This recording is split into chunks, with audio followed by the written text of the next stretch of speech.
Halo semua pecinta BTTH, admin akan melanjutkan alur cerita kemarin, yang dimana sebelumnya Xiaoyan telah menghajar Xiamang, yang telah mencegat perjalanan ke kota Tianbei. Setelah itu mereka semua pun melanjutkan lagi untuk menuju kota Tianbei. Setelah beberapa lama berjalan akhirnya Han Sue pun memutuskan untuk beristirahat sebentar. Cerita pun berpindah kepada Xiaoyan yang keluar dari tenda. Ketika Xiaoyan keluar, Xiaoyan melihat Han Sue akan menghampirinya. Xiaoyan jelas tahu karakter dari Han Su dan Xiaoyan tidak ingin ditegur kedua kalinya. Xiaoyan pun segera mengambil beberapa tiang tenda kemudian menghampiri kelompok Han Chong dan bermaksud untuk membantu membangun tenda. Namun tiba-tiba langkahnya terhenti ketika ia menyadari bahwa ada Han Sue di hadapannya. Xiaoyan pun segera menatap ke arah Han Sue kemudian tersenyum kepadanya. Mata cantik Han Su terus menatap ke arah Xiaoyan dipenuhi dengan rasa penasaran. Xiaoyan samar-samar dapat mengetahui sepertinya Han Su merasakan sesuatu dan curiga kepadanya. Namun dengan gelar sarjana Fakultas Ilmu Cinta di Jawa, Xiaoyan tentu tidak akan menjadi gelisah dan malah terus menjadi tenang. Setelah agak lama Xiaoyan pun segera bertanya kepada Han Sue apakah ada sesuatu yang ingin ia tanyakan. Alisa seketika bergetar ketika mendengar pertanyaan dari Xiaoyan. Ia segera mengulurkan tangannya perlahan dan meraih lengan Xiaoyan di tengah beberapa tatapan tertentu dari sekitar mereka. Han Sue menyelidiki Xiaoyan dengan doki yang cepat ditransmisikan ke dalam tubuhnya. Menyadari hal itu ekspresi Xiaoyan tidak berubah sedikit pun saat ia merasakan doki memasuki tubuhnya. Xiaoyan menyadari betul apa yang menjadi tujuan Han Sue setelah kejadian tak terduga yang menimpa mereka. Setelah agak lamaan Han Sue pun segera melepaskan tangannya dan kekecewaan segera melintas di matanya. Tampaknya tebakan Han Su benar-benar tidak menemukan hasil karena yang ia temukan dalam tubuh Xiaoyan hanyalah luka parah yang serius. Setelah itu melirik ke arah tiang tenda yang dibawa oleh Xiaoyan kemudian berkata bahwa karena cedera internal di dalam tubuh Xiaoyan cukup serius, maka Xiaoyan tidak perlu lagi untuk bekerja, biarkan orang lain melakukan hal-hal tersebut sementara Xiaoyan bisa pergi beristri 4.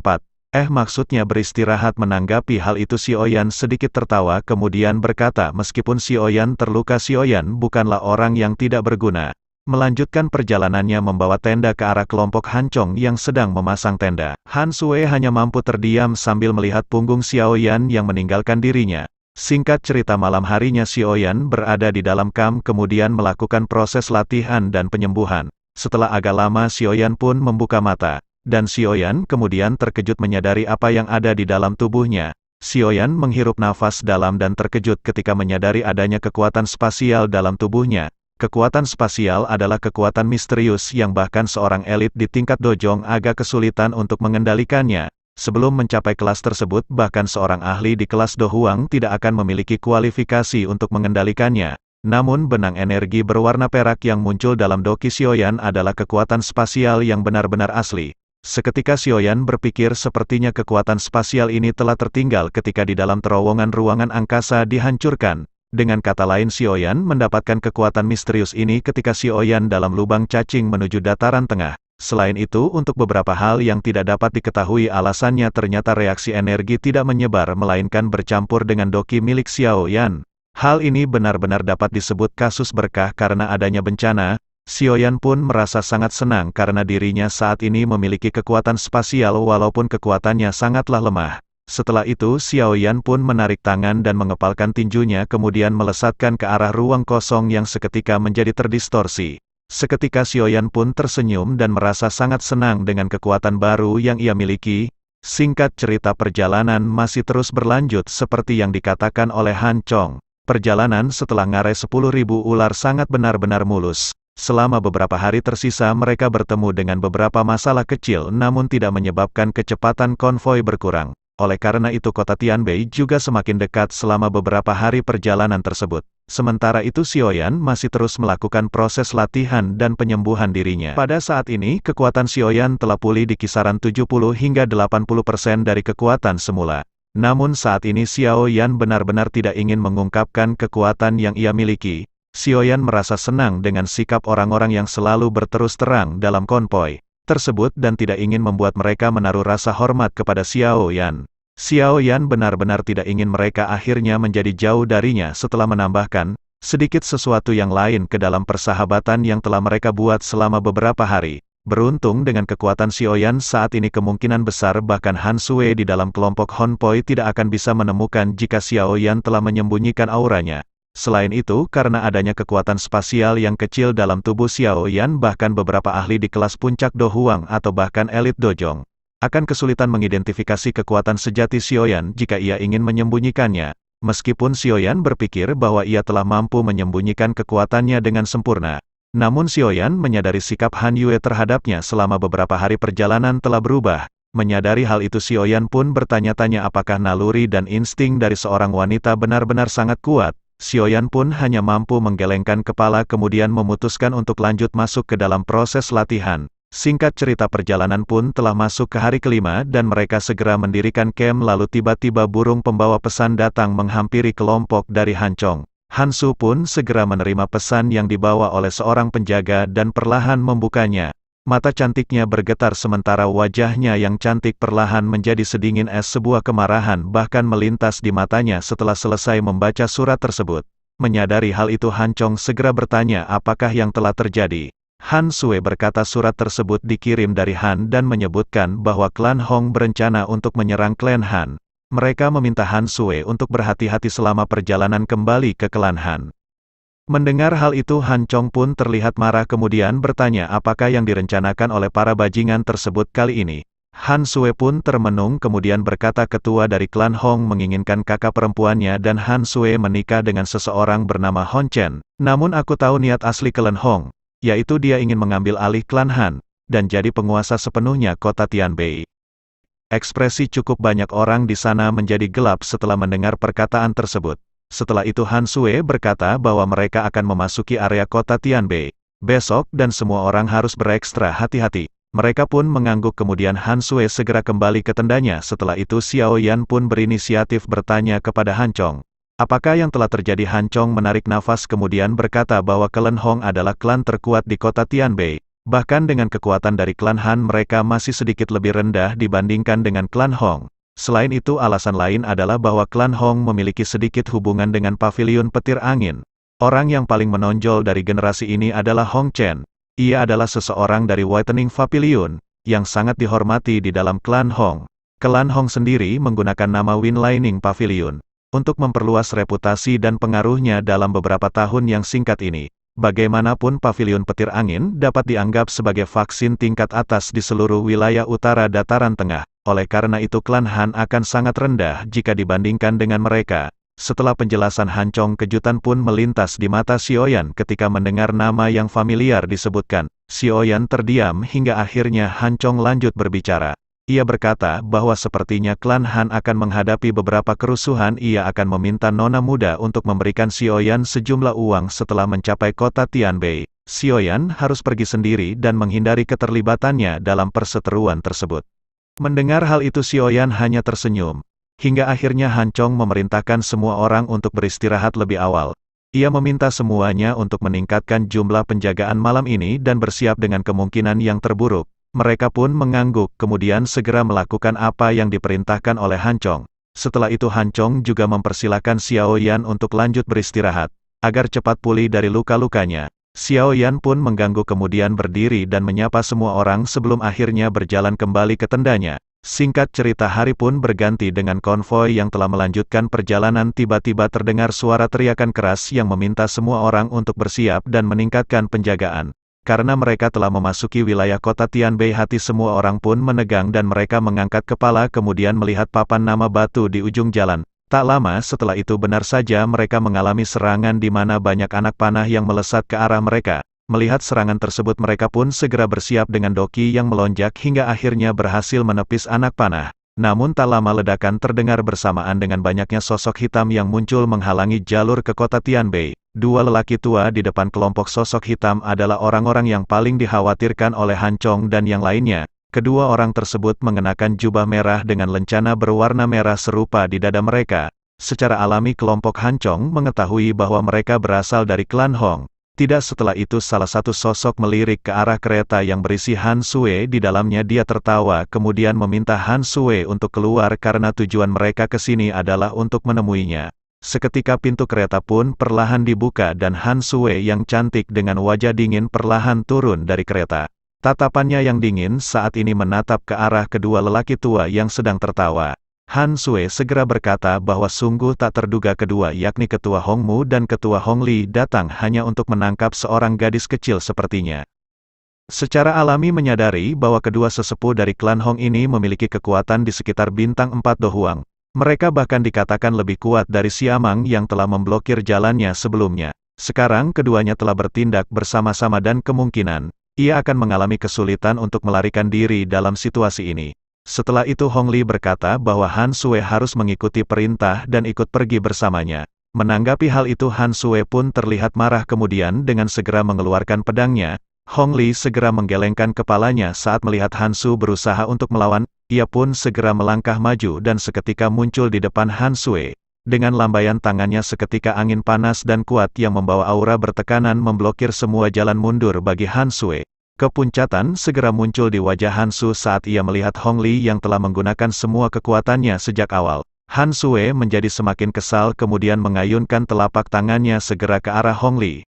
Ledakan seketika terjadi ketika dua telapak tangan melakukan kontak dan angin yang merembes keluar segera mengejutkan semua orang di sekitar mereka. Han Sue pun segera mundur beberapa langkah akibat kekuatan dari benturan yang telah terjadi. Sementara itu di sisi lain Hong Li segera berkata bahwa Han Sue memang dianggap memiliki beberapa kemampuan untuk menerima satu telapak tangan darinya. Tidak heran jika Han Sue berhasil menarik perhatian dari tuan muda mereka. Setelah itu dengan segera ia pun melangkah maju dan sekali lagi muncul di hadapan Han Sue. Angin kencang seketika terasa seketika telapak tangannya hendak menyerang ke arah Han Sue. Ekspresi sedih dan terkejut seketika muncul di wajah Han Sue. Saat ia merasakan serangan Hong Li yang lebih ganas, angin kuat pun segera mendekat ke arah Han Sui hingga tiba-tiba kekuatan tak terlihat muncul, dan menghempaskan angin ke semua arah. Selain itu kekuatan tak terlihat juga menghempaskan Hong Li mundur beberapa langkah. Kejadian tak terduga yang tiba-tiba tersebut menyebabkan semua orang merasa terpanahan. Han Sui tiba-tiba menoleh setelah terkejut dan tatapannya mengarah ke kereta yang berisi Sioyan. Kejadian yang tak terduga tersebut juga membuat Hong Li dan Hong Mu merasakan rasa terkejut. Salah seorang dari mereka segera berkata bahwa ini adalah permasalahan antara klan Hong dan klan Han. Karena itu mereka meminta pria misterius untuk tidak ikut campur tangan. Sementara itu di sisi lain kelompok Han Chong juga buru-buru melihat ke segala arah sementara tatapan kelompok Hong Li menyapu ke sekeliling. Pada saat ini mereka merasakan ada sesuatu yang benar-benar tidak beres. Jika mereka bertemu dengan seorang penolong saat pertama kali terjadi sesuatu maka mereka dapat menghubungkannya dengan keberuntungan mereka. Namun mereka benar-benar dapat bertemu dengan seorang pembantu pada saat yang kritis kedua kalinya. Dan hal ini benar-benar tidak logis ketika tatapan semua orang melihat ke sekeliling mencari keberadaan pria misterius. Tiba-tiba Xiao Yan pun keluar dari keretanya. Tatapan mereka pun segera beralih ke arah Xiao Yan yang baru saja turun dari kereta. Kelompok Han Chong benar-benar tercengang ketika mereka melihat Xiao Yan mengungkapkan dirinya. Saat ini kejutan dan ketidakpercayaan benar-benar melonjak dari mata mereka. Sementara itu di sisi lain Xiao Yan merentangkan tangannya ke semua orang sebelum menghela napas tidak berdaya. Setelah itu Xiao Yan pun melangkah maju kemudian tubuhnya berhenti di samping Han Sue. Xiao Yan tersenyum tak berdaya. Kemudian segera bertanya bagaimana keadaan dari Han Sue. Mendengar pertanyaan Xiao Yan, Han Su pun segera pulih kemudian bertanya apakah benar sosok misterius tersebut adalah Xiao Yan. Xiao Yan pun tanpa berdaya tersenyum kemudian berkata bahwa memang benar naluri seorang wanita sangatlah kuat. Han Chong yang berada tidak jauh segera kaget, hampir serangan jantung, tipes, muntaber. Mendengar percakapan Xiao Yan dan Han Sue dan Han Chong tidak pernah menyangka bahwa ahli misterius yang sering mereka bicarakan selama beberapa hari ini sebenarnya di dekat mereka. Xiao Yan hanya bisa menganggukkan kepalanya saat dia melihat keterkejutan di mata semua orang. Xiao Yan segera melambaikan tangannya dan berkata bahwa mereka akan membicarakan ini setelah semuanya selesai. Mereka pun mengangguk kemudian tatapan mereka segera beralih ke arah lain di mana Hong Li berada. Sementara itu di sisi lain Hong Mu bertanya siapakah sosok yang baru saja hadir. Hong Mu lanjut berkata bahwa tampaknya sosok tersebut cukup asing dan ia mengira sepertinya ini adalah pertama kalinya sosok tersebut berada di kota Tianbei. Hong Mu berkata apakah ia benar-benar yakin akan menyinggung klan Hong miliknya.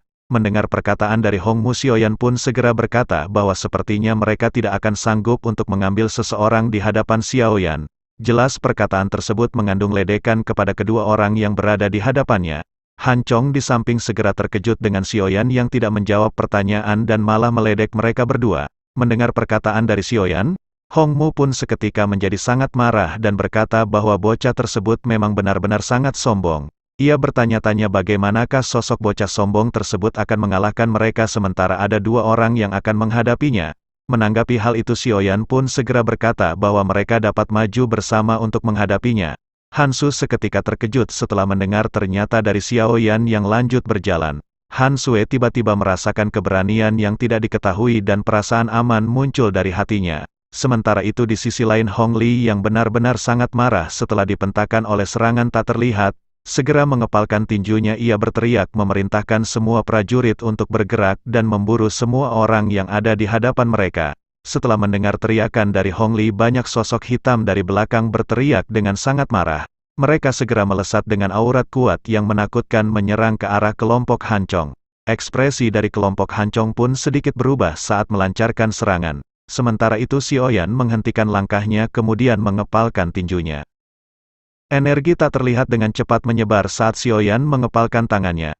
Segera banyak sosok hitam yang menyerbu dengan niat membunuh di sekujur tubuh mereka pun berhenti. Tubuh para pasukan berjubah hitam tiba-tiba memerah lalu tak lama mengeluarkan darah. Keterkejutan sama-sama terungkap di mata kelompok Han Chong setelah mereka melihat adegan tersebut mereka mengingat betul ular berbisa yang tak terhitung jumlahnya yang tiba-tiba berubah menjadi abu. Jika tidak kemungkinan orang-orang ini akan senasib dengan ular tersebut yang berubah menjadi debu. Sementara itu di sisi lain Hong Mu dan Hong Li pun bersiap dengan doki merah dan melesat ke arah Xiaoyan. Dua Do Huang datang menekan seperti badai menyebabkan Hansu dan yang lainnya merasakan tekanan panas. Keduanya melakukan penggabungan kekuatan membentuk api yang sangat panas. Menyadari hal itu Xiaoyan berkata bahwa penggabungan tersebut tidaklah buruk namun api tidak akan berpengaruh terhadapnya.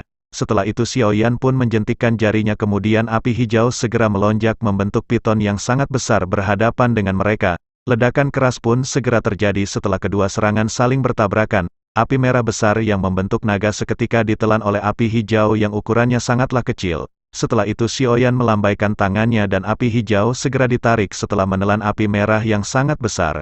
Xiaoyan segera merubah api hijau menjadi petir yang langsung melesat ke arah keduanya.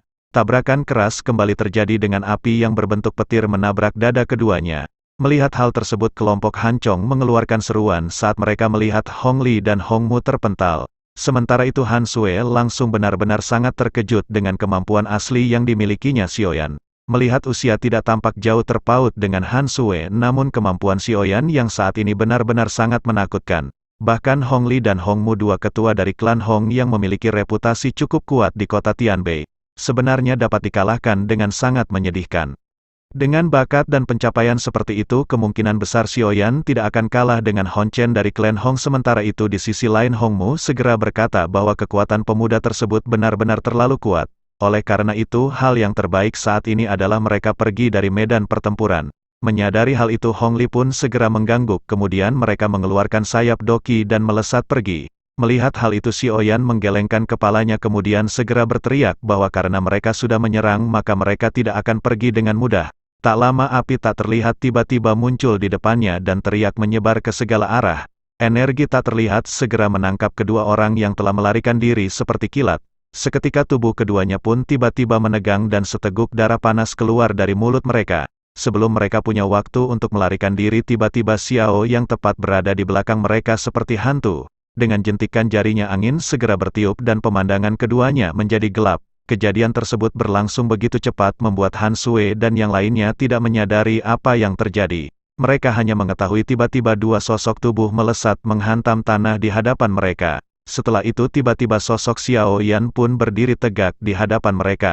Xiaoyan segera berkata bahwa ia akan meninggalkan kedua orang tersebut untuk mereka. Hansu pun seketika menundukkan kepalanya dan melihat wajah pucat Hong Mu dan Hong Li di hadapannya. Hansu melihat mereka tidak tahu hidup atau telah mati.